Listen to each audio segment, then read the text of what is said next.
বাতিল কৰা এই কোম্পানী গাহৰি পালন কৰিলে মাটি অনা সিদ্ধান্তটো শীঘ্ৰে বাতিল কৰা কোম্পানী গাহৰি পালন কৰিলে দিয়া লোৱা সিদ্ধান্তটো শীঘ্ৰে বাতিল কৰা এই কোম্পানী গাহৰি পালন কৰিলে দিয়া সিদ্ধান্তটো শীঘ্ৰে বাতিল কৰা এই কোম্পানী নীতিটো শীঘ্ৰে বাতিল কৰা কেতিয়া মানি লোৱা নহ'ব টিংখাঙৰ ৰাজগড়ত খিলঞ্জীয়া গাহৰি পালক আৰু গাহৰি ব্যৱসায়ীৰ প্ৰতিবাদ গাহৰি বজাৰ বিদেশী কোম্পানীক গটোৱাৰ সিদ্ধান্ত বাতিলৰ দাবী শেহতীয়াকৈ থাইলেণ্ডৰ এটা কোম্পানীক ৰাজ্য চৰকাৰে গাহৰি বজাৰত বিনিয়োগৰ প্ৰস্তাৱ দিয়াত এতিয়া গাহৰি বজাৰ থলুৱাৰ হাতৰ পৰা গুচি যোৱাৰ শংকা প্ৰকাশ কৰিছে গাহৰি পালক আৰু গাহৰি ব্যৱসায়ীসকলে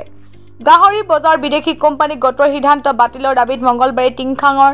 ৰাজগড়ৰ শহীদ বেদী তিনিআলি CPI-ML ডিব্ৰুগড় জিলা সমিতি উদ্যোগত থলুৱা গাহৰি পালক আৰু গাহৰি ব্যৱসায়ীসকলে প্ৰতিবাদ সাব্যস্ত কৰে প্ৰতিবাদকাৰীসকলে বিভিন্ন প্ৰতিবাদী শ্লোগানেৰে উত্তাল কৰি তোলে পৰিৱেশ মুখ্যমন্ত্ৰী ডক্টৰ হিমন্ত বিশ্ব শৰ্মা আৰু টিংখাং সমষ্টি বিধায়ক তথা মন্ত্ৰী বিমল বৰাক তীব্ৰ সমালোচনা কৰে প্ৰতিবাদকাৰীসকলে অসম চৰকাৰে এইকেইদিনত থাইলেণ্ডৰ এটা কোম্পানী অসমত গাহৰি পালন কৰাৰ সিদ্ধান্ত ল'বলৈ যদি গৈ আছে তো এই তাৰ প্ৰতিবাদতে আমি আজি ৰাজগড় CPI-ML ডিব্ৰুগড় জিলা সমিতি উদ্যোগ তথা ইয়াৰ স্থানীয় যিসকল গাহৰি পালক আছে তেওঁলোকৰ উদ্যোগতে কাৰ্যসূচী ৰূপায়ণ কৰিছোঁ কথাটো হৈছে যে এখন চৰকাৰে আত্মনিৰ্ভৰ অসম আত্মনিৰ্ভৰ ভাৰতৰ কথা কৈছিলে আমি ভাবিছিলোঁ যে এখন চৰকাৰ অহাৰ পাছত প্ৰতিজন মানুহে নিজৰ ভৰিত থিয় হ'ব পাৰিব আত্মনিৰ্ভৰ হ'ব পাৰিব কিন্তু দেখা গ'ল যে তেওঁলোকে যিটো শ্লোগান দিছিলে শ্লোগান মতে কাম কৰা নাই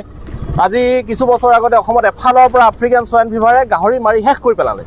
মানে অসমখন গাহৰি শূন্য বুলি ক'ব পাৰি তাৰ পাছত আমাৰ পালকবিলাকে ভাবিছিলে যে চৰকাৰে এই আমাৰ দুৰ্যোগৰ সময়ত অন্তত যিকেইটা গাহৰি মৰিলে কাৰণ গাহৰিকেইটাক লৈ আমাৰ পৰিয়ালবিলাক চলি আছে এটা ক্ষতিপূৰণ দিব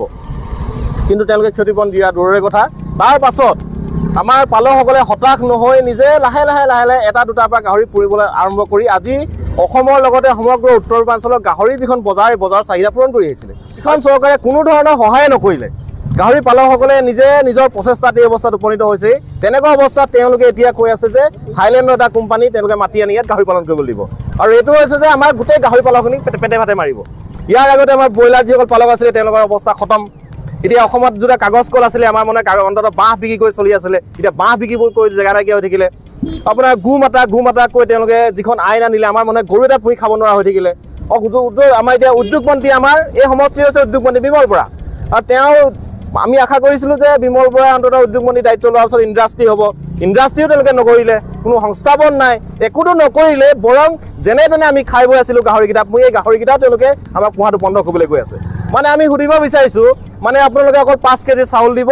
আৰু 1250 টকা অৰুণোদয় দিব তাকো সকলোকে অৰুণোদয় নিদিয়ে সেইকেইটাতে আমি কি চলিব লাগিব নেকি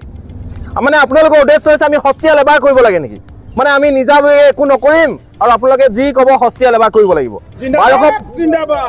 1250 টকাত আৰু 5 কেজি চাউলত হিমন্ত বিশ্বৰ মানুহজনীক অৰুণোদয় দিয়ক বিমল বৰাৰ মানুহজনীক অৰুণোদয় দিয়ক 5 কেজি চাউলৰ 1250 টকাত হিমন্ত বিশ্বৰ পৰিয়াল চলিব পাৰে নে আমাক উত্তৰ দিয়ক যদি তেওঁলোকে চলিব পাৰে